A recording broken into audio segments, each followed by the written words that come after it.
Good morning, good afternoon, or good evening, wherever you're tuning in from. Welcome to the Truck Around and Find Out podcast, TAFO, where we discuss some fun and hot topics surrounding the industry of trucking, safety, community, and kind of what we got going on here in Northern Colorado.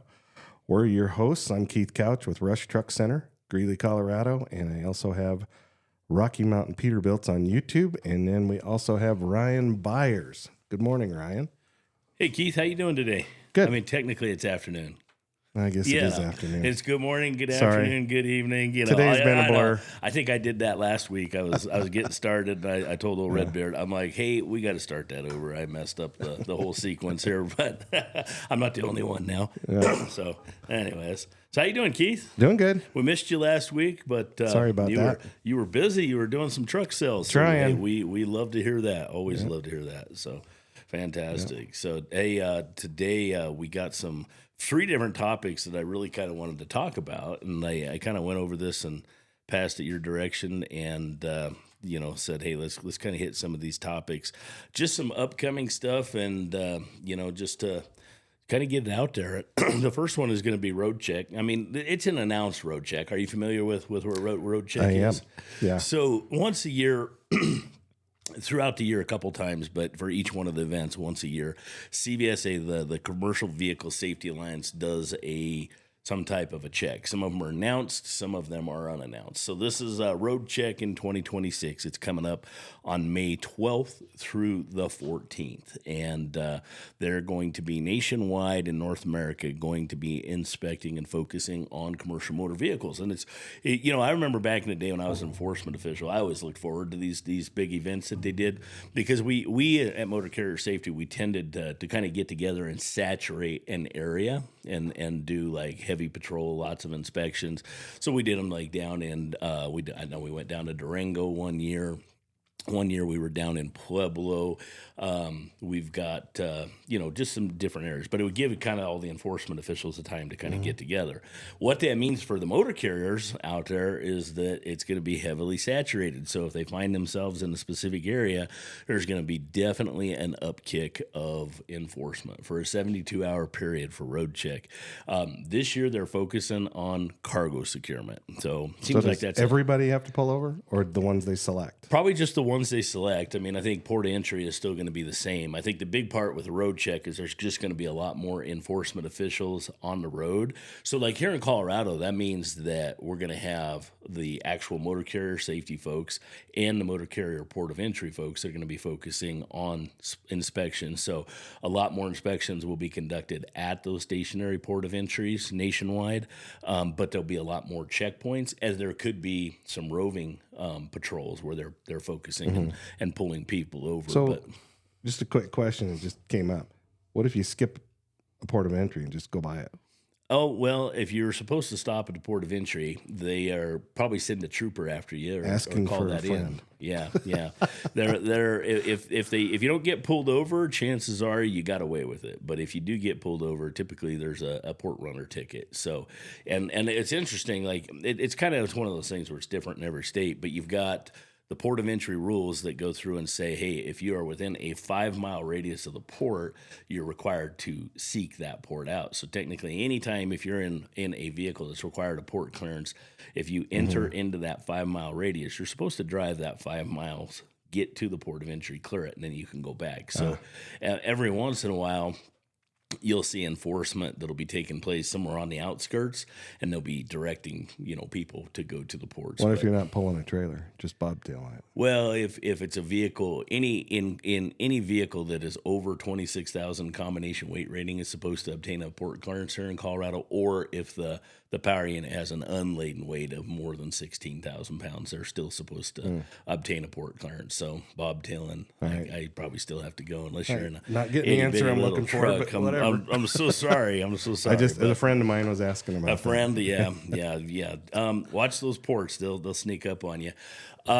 But I think for the cargo securement side of it, or for this road check, you get not only the state agencies, but like here in Colorado, we've got a lot of different agencies that also participate. They sign a memorandum of understanding with the state patrol, and they go through and they they do the inspections. And, back when I was still in there, you had places like Littleton, Colorado had enforcement officers. You had Commerce City, you had Weld County, and different ones all around the state. Well, this is kind of their weekend also, too, to say, all right, we're throwing on the coveralls and we're going to be primarily focused on commercial motor vehicle enforcement, especially for cargo securement. So with that one, there are just so many different things. Now, I think one of the things that I would warn a lot of motor carriers, remember when you get your roadside inspections, you're required to keep a copy of that inspection for a year, at least a year. And I tell everybody keep them for 2 years.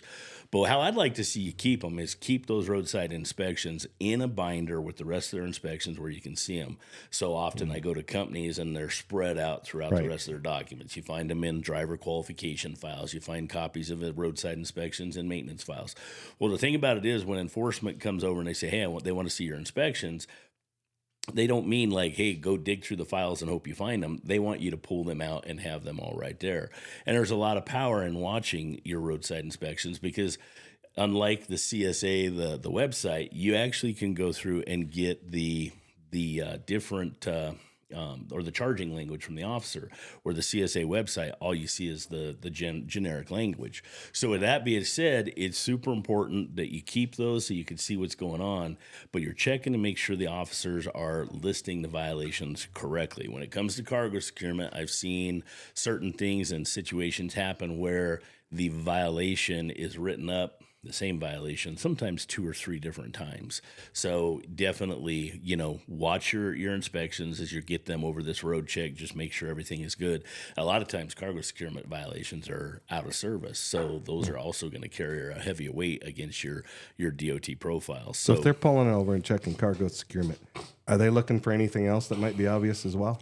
Oh, well, they're going to be doing probably level 1 and level 2 inspections through that. All so right. That's kind of what I figured. With that, anything else I would assume that pops up, it's just they're primarily focusing on some type of cargo securement violation. So, it's it is a focus on that. But yes, of course, they're going to be doing the full inspections and they'll look at all of the different violations. So I think with cargo securement, I think some of the biggest things is, if they're hauling it, they're responsible for it. So you see people hauling machinery, all that dirt, all that debris, everything that's on there, they got to make sure they clean that off. And, and so if they got gravel, they got dirt clods on the deck, they may not realize it, but that's part of their cargo. Right. So, I tell when I teach the cargo securement class, I always look around the room and say, hey, there's something that we all have in common. And you can tell they kind of go, what are you talking about? And it's, well, that we all own our very own windshield. And it's true. Like you're driving down the highway, something comes hurtling out of the atmosphere and, your windshield gets blown up for no good reason whatsoever. I dealt with that this morning on 34 going to the office. Oh, did you? Got lost a guy with a 1-ton long bed gooseneck dump bed. Oh, yeah. Dump body trailer. Oh, yeah. And he's bouncing around and it's just throwing dirt and gravel and rock and he's throwing it everywhere. Yeah, absolutely. And, so that is a major problem. But, like I said, it's technically probably not a meteorite that came out of the heavens, It more than likely is a rock that bounced out of a truck that was going in the opposite direction. It hit the pavement, went up, and that which goes up will come down. So, it's going to wreak havoc. But you also see the dump trucks, the end gates, like the dump trailer you were hauling. How many times do you see those where those end gates are sprung? Or it's not making a tight seal, and it's sitting there seeping like an hourglass. And you're going down the road, and you get behind those guys, and you can just hear the millions of sand particles just bouncing off. Mark and I were just behind the guy that it probably had a steady stream about the size of a quarter coming out the middle of that. Just sanding everybody. Yeah, exactly. Today your windshield's perfect. Tomorrow you face the sun and you can't even see through the damn thing. Can't see through it. Yeah, so road check is coming up. Want to make sure y'all are good and ready. Make sure you're using proper cargo securement, some stuff like that. We do offer a class at DOT University online. You can go through that as well as we do them in person. Probably, I think these last couple of years, that's probably been one of my top taught class. I kind of went from doing my number one class as being pre-trip and post-trip to, I think cargo securement has kind of taken over the realm of my number one top And that class. is interesting. had it, a single chain versus a single chain all the way around. And Yeah, it's very interesting. direct securement versus indirect securement. And that one is one that so many drivers, they're like, oh, we get cargo securement. And then I get to the direct securement and I start talking about when you have to add up the weight of all your cargo securement devices. And I say, look, if you're doing direct securement, meaning you're going from one side of the trailer directly to the article of cargo, the weight, the value of that securement device gets cut in half. And they look at me. The first time I took the class with you, it blew my mind. I was like, wow. Yeah, get a lot of whys on that one, and I don't really know why. I don't have the official. I wasn't part of the original rulemaking, but it is how they wrote that regulation. And when you kind of think of it as, look, you get the full value all the way across. Where if you lose one of them, you're going to lose a quarter of your load. And they kind of understand, looking at that. But yeah, most definitely get in, do some training with your team, make sure everybody's refreshed, make sure it's secure. One of the biggest things I think that I'd hear from people is they'd say, well, I got pulled over and the enforcement officer said, if I was going to pick this truck up, flip it upside down and shake it, everything has to stay in it. And I was like, okay, time out. First of all, that is not in the rules anywhere. We're securing for normal everyday transportation, evasive maneuvers, that kind of thing. At no time is your truck to be picked upside down and shook, that kind of thing. If it's loose, it can topple over. If it can fall out, make sure it's secure. And I think there's one more piece that I'd throw at that, Keith, is you have to use qualifying securement devices, and bungee cords are not qualifying securement devices. So great for organization, great for keeping your stuff together, but yeah, probably ought to not use bungee cords to secure anything down. Yeah. So I think one of my favorite cargo securements was a guy. He got put out of service, and it wasn't by me, but I got called in on this one. He had a pipe rack, and he had a single piece of lightweight little PVC pipe. And it was like 1 inch and a half pipe. I mean, you know how lightweight that is. And he didn't have a way to secure it, so he used at each of the corners on his pipe rack, he used an entire roll of black electrical tape, and he just wrapped it around on each of the corners. And you grabbed that pipe, and it was stuck, like it was not going anywhere. But the DOT officer put him out because he didn't have enough securement for a link. And he didn't have enough on there. And the guy asked me, he's like, well, how would you have wrote it up? And I said, well, I probably wouldn't have wrote it up. Yeah. I probably would have given you a finger wag and talked to you about it. But technically, it wasn't cargo securement. So didn't move. It didn't move. But boy, he trucked around and found out on that one. That's for sure. So cargo securement's coming up. We also, Keith, have the truck driving rodeo, truck driving championship coming up. That is going to be here on June 6th. I was asking you about it earlier. It doesn't sound like you were real familiar with it. No, I'm not. So it is put on by Colorado Motor Carriers Association. It's an absolutely phenomenal event. It is a family event. Last year we had to have it somewhere else, so they were kind of limited on their people they could have there. This year it's back at Adams County Fairgrounds, and it is on June 6th. It's an all-day event. It starts out, the competitors, there's usually about 150 drivers that compete in this, from everything from step vans to box trucks to 3-axle, 4-axle, 5-axles. They got cargo tank classifications, flatbed competition. So they all compete in their class, and they compete to win their class and the overall grand champion.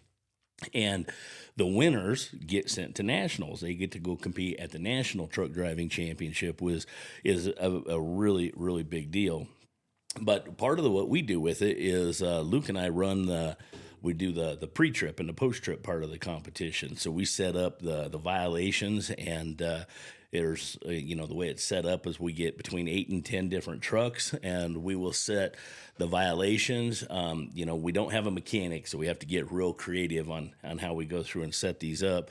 But we usually hide some contraband in the truck. Last year we did, I got on Amazon and I found these little Sharpie pens that are actually, you pull them apart and you can hide like weed or contraband drugs in there. So they sell those on Amazon. So we bought those and we packed them full of oregano, and that was supposed to be our weed pen. And we put those in the cup holder, and not a single driver found our contraband last year with our fake Sharpies. But, I actually had some people get a little mad at me over that. I was like, well, I made it more real life. And they said, well, at the Nationals, they just put it out there where you can see it. And I'm like, well, yeah, but that's not really real life. But no, we even put some marijuana leaf lighters next to them as a hint, and still nobody found them. We did have some guys pick up the lighter and say, marijuana lighter, contraband, defect. And I was like, that's just a lighter. There's nothing illegal about having something with a weed, the marijuana leaves on it. But we were trying to give them a hint with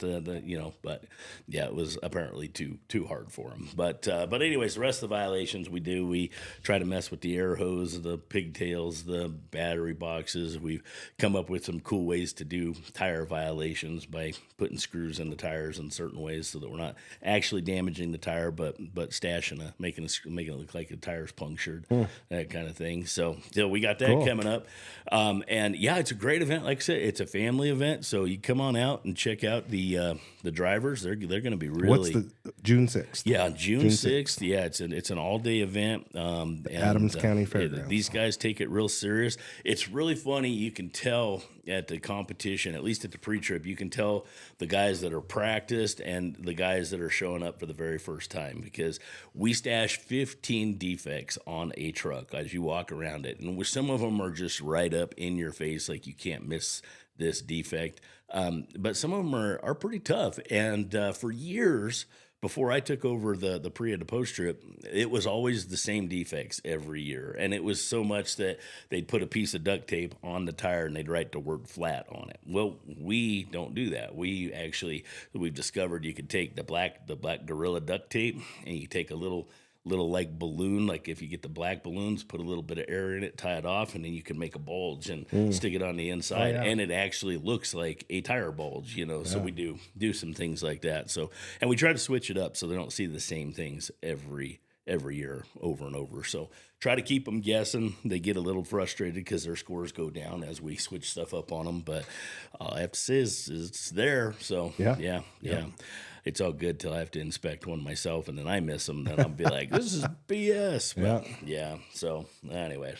So yeah, Truck Driving Championship, come and check us out and that kind of thing. So yeah, and with that, Keith, what do you think? It didn't sound like you knew too much about the new speed enforcement zones on I-25. No, I had not heard about it. I hope you don't find out about it the hard way. I haven't yet. Yeah, well, I don't know how long it takes to get the letter from the state, but yeah, they're doing photo speed enforcement on I-25 through that never-ending construction zone from basically the bottom of Berthoud Hill all the way to Highway 66. I mean, can you remember a time in your life that thing hasn't been under some type of construction, at least over the last 10 years, 15 years? Constant construction. Yes, I mean, this stretch of roadway, the highway department, they've paved it, and they've tore it out. They've repaved it at least 2 times. And now I know the whole goal is they're replacing bridges. I'm like, well, why didn't we do that one of the other $2 billion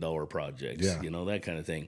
But they're also Colorado's new fame to fortune as far as creating more revenue for the state and easing the traffic problems is they're putting in express lanes everywhere to where you get to drive through the lovely express lanes. And, oh, man, I would hate to look at my toll bill and see how many tolls I've paid going back and forth to clients because I choose to drive in it, so I don't have to sit and wait in the resting traffic. And I'm sure if I looked at how much I paid, I'd probably have a change of heart and say, I'm just going to start leaving 10 minutes earlier. Yeah. But anyways, on this stretch on I-25, they've got speed enforcement. Each side's got about 4 cameras set up, 4 different zones. And it's marked at 65, so set your cruise controls or you will be finding out. 55? So it's 65. So 65. It's 65. They did, since it's all closed, does it say 55? There's 55 on there. Oh, it does say that on this sheet that I printed up. And I'm telling you right now, through the driving through it, the sign says 65. So I wonder Yeah, I don't know. That's interesting. An average speed limit with the posted 55. Yeah, it says 65 when you're driving through that. So that is kind of interesting, especially since I pulled this off the state. You know, as much as I drive through that dang near every day, I hope that I'm right and this is wrong because I think my wife is going to string me up by the time she gets those.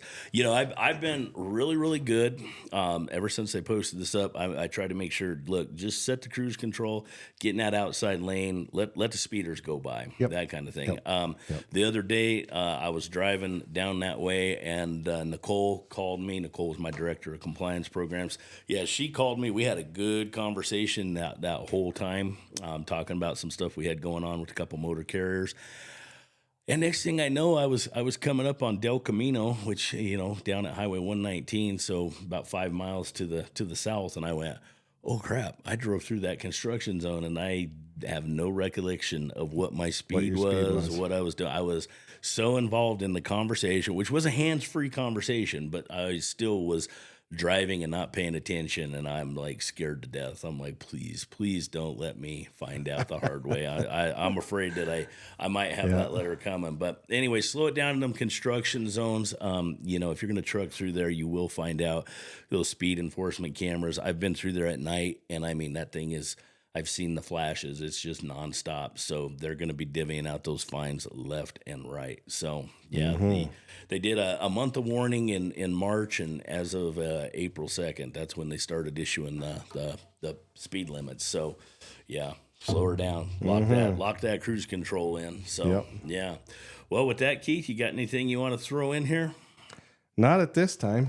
Not at this time. Yeah, I don't either. I think my truck around I'm waiting still to find out if I'm going to be getting that letter from the state. To find out. Yeah. I'm waiting for that call from Holly any day now to say, you got some splaining to do. Her biggest thing with me, I've been driving. She's like, you don't need another speeding ticket. I'm like, oh, look, it was 3 years ago. She's like, I know, it just dropped off your record. Yeah. So yeah, when Holly and I first started talking, I was actually going somewhere. I had no reason to be speeding. I was just talking. It was something with me and the phone and speed. I need to really make sure that cruise control is on first. But I told her, I said, I got to call you back. I'm getting pulled over. And I was, you know, when you come into Greeley on 34, you know how those unmarked units like to run speed patrol through there, and oh yes, he found me, and I was like, well, whoops. Oh wow. Yeah, whoops. So yeah, that happens. So anyways, all right, well, thanks. We appreciate each and every one of you. Thanks for what you do and what you do to continue moving America forward. I think people need to remember, if they bought it, you brought it. So keep her shiny side up and stay safe out there. Okay, God bless you guys. Take care.